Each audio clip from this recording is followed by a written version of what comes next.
ఇక్కడ రాష్ట్రంలో ఒక భారీగా చర్చ జరుగుతూ ఉంది. ధరణికి సంబంధించి ఏం చేస్తారు, ధరణికి సంబంధించి ఏం చేస్తారంటే ధరణి దరిద్రాన్ని పోగొట్టాలి, దాన్ని తీసుకొని బంగాళాఖాతంలో కలపాలని చెప్పేసి గతంలోనే ఇప్పుడు ముఖ్యమంత్రిగా ఉన్నటువంటి రేవంత్ రెడ్డి గారు చెప్పిండ్రు. అదే విధంగా ఎందుకనంటే 12 లక్షల అప్లికేషన్లు ధరణికి సంబంధించి రైతులందరూ కూడా తర్వాత పేద ప్రజలందరూ కూడా బాధపడతా ఉంటే ఈ ధరణి దరిద్రాన్ని తీసుకొచ్చి మన మీద నెట్టేసి ఇంకా మేము ధరణితోటి మంచిగా చేసినాము, అద్భుతం జరిగింది అట్లని చెప్పేసిండు. అద్భుతం జరిగింది నీ కుటుంబానికి, నీకు, లేకపోతే నీ పక్కోనికి.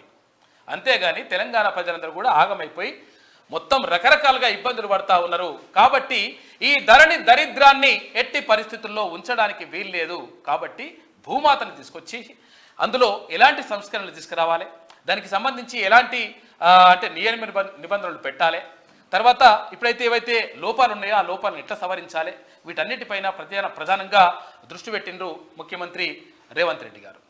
అయితే దీనికి సంబంధించి చర్చలు జరుగుతూ ఉన్నాయి, నిపుణులతో కూర్చుంటూ ఉన్నారు. ఎందుకనంటే ఇది ప్రజలకు మంచి చేసే విధంగా ఉండాలి ఏదని చేస్తే కానీ మొత్తం నాశనం చేసే విధంగా ఉండకూడదు.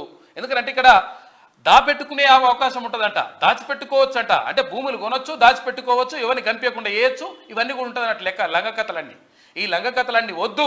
గత ప్రభుత్వం చేసినటువంటి ఈ కథలన్నింటినీ కూడా పక్కకు పెట్టేసి ఎవరైతే మోసాలు చేసిండో అవన్నిటి కూడా బయట తీసుకొచ్చేటువంటి పనిలో భాగంగా ప్రభుత్వం కదులుతూ ఉన్నది. అయితే ఈ ధరణిని సెట్ చేయడం ద్వారా ఇక్కడ అంటే చాలామందికి ఇప్పుడు అనుభవదారు కాలం ఉండే గతంలో అనుభవదారు కాలం తొలగించేసిండ్రు. అనుభవదారు కాలం అంటే కబ్జా కాలం, అంటే 12 సంవత్సరాలు ఎవరైతే భూమిని దున్నుకుంటుంటారో దున్నేవాడిదే భూమి అనేటువంటి వ్యవస్థ ఉండే. ఆ వ్యవస్థను తీసేసి ఏం చేసిండు కాక ఎవరి పేరు మీద ఉంటే వాని పేరు మీద ఉండాలంటే ఇక దొరలకు భూములన్నీ కూడా వెళ్ళిపోయినాయి. ఇప్పుడు మొత్తం ఆందోళన చెందుతున్నటువంటి పరిస్థితి కనిపిస్తూ ఉంది. కాబట్టి రకరకాలుగా సమస్యలు ఉన్నాయి. ఇప్పుడు ఒక ఆయన మొన్న చేవెల నుంచి వచ్చిండు కదా, చేవెల నుంచి వచ్చి ఆయన ఏమంటుండు, నాకు అద్దెకర భూమి ఎక్కువ పడ్డదిరా బాబు, నా భూమిని తొలగించండి, ఆ ఎక్కువ భూమిని పడ్డదాన్ని తొలగించేసి ఎవరికైతే అన్యాయం జరిగిందో వాళ్ళకి భూమి ఇవ్వమని చెప్పేసి ఆయన ఎంఆర్ఓని కలిసిండు, అక్కడ ఆర్టీఓని కలిసిండు, కలెక్టర్ని కలిసిండు. ఎవరిని కలిసినా కానీ ఆయన భూమి తీసేస్తలేరు. తర్వాత వాళ్ళకు ఎవరికైతే చెందాలో వాళ్ళకి ఇస్తలేరు. అంటే కనీసం ఎక్కువ పడ్డదంటే కూడా తీసేయనటువంటి దరిద్రమైనటువంటి దారుణమైనటువంటి దుర్మార్గమైనటువంటి ధరణి నాకు ఎందుకు రా నాయన అని చెప్పేసి ప్రజలందరూ మొత్తుకుంటున్నారు. కాబట్టి ప్రభుత్వం దానిపైన ప్రత్యేకంగా దృష్టి పెట్టింది. ఊర్లలో అప్లికేషన్ పెట్టుకుంటే అట్లీస్ట్ కలెక్టర్ నుంచి క్యాన్సిల్ అని వస్తుంది.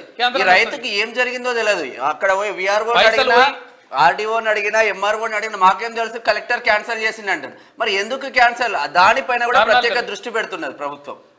తర్వాత పైసలు పోయి అలా పడతాయి, అలా పడడానికి మళ్ళీ రిటర్న్ రావు. అట్లా కొన్ని వేల కోట్ల రూపాయలు ధరణి అకౌంట్ ఉన్నాయి ఇప్పుడు.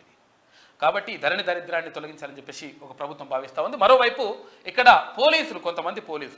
కొంతమంది పోలీసులు గత ప్రభుత్వానికి ఒత్తాసు పలుకుతూ గత ప్రభుత్వంలో అంటే చాలామంది మంచి వాళ్ళు ఉన్నారు. అయితే కొంతమంది పోలీసులు గత ప్రభుత్వానికి ఒత్తాసు పలుకుతూ ఇట్లా మొత్తం జాగిల్లాగా పనిచేస్తూ ఉన్నారంటే రకరకాలుగా ఇక్కడ ఉన్నటువంటి ప్రభుత్వంలో ఉన్నటువంటి ఇన్ఫర్మేషన్ అంతా కూడా లాగేసుకొని అక్కడ చేరవేసేటువంటి ప్రయత్నాల్లో ఉన్నారు. కాబట్టి జాగ్రత్తగా ఉండండి అని చెప్పేసి గతం నుంచి కూడా మనం హెచ్చరిస్తూ వస్తూ ఉన్నాం. అది వాస్తవంగా జరుగుతూ ఉందంటే దానికి సంబంధించి కూడా ఉంది. కాబట్టి ఇక్కడ పిఏపిఎస్లను కూడా అంటే ఎంపీలు కానీ తర్వాత వీళ్ళందరూ కూడా పిఏపిఎస్లను మంత్రులు పెట్టుకునేటప్పుడు జాగ్రత్తగా పెట్టుకోండి. గతంలో వాళ్ళ దగ్గర 10 సంవత్సరాలు పనిచేసినాడు ఆటోమేటిక్గా వాళ్ళకి లాయల్గా ఉంటాడు. కాబట్టి మీరు చూసి పెట్టుకోండి అని చెప్పేసి మనం గతం నుంచి కూడా హెచ్చరిస్తూ ఉన్నాం, అంటే ఆ విషయాన్ని తెలుపుతూ ఉన్నాం. కాబట్టి ఈ విషయం పైన జాగ్రత్తగా ఉండండి. ఎప్పటికప్పుడు లీకులు జరిగినాయి అనుకో మొత్తం కథ అంతా కూడా కొల్లేరైపోతుంది. కాబట్టి జాగ్రత్తగా ఉండాల్సిన అవసరం ఉన్నది. ఇంకా చాలా విషయాలు ఉన్నాయి, చాలా విషయాలు చర్చించుకోవాలి. ఇక రామన్న చెప్తున్నాడు, ఇక రామన్న మాటలు ఇక కోటలు దాటుతా ఉన్నాయి. ప్రచారం చేసుకోలేదంట, దుష్ప్రచారం చేసి లంగ కథలు అంటే వద్దు కానీ చాలా ఉన్నది కథ, మనం మాట్లాడేది ఉంది, ఇంకా మాట్లాడుకుందాం.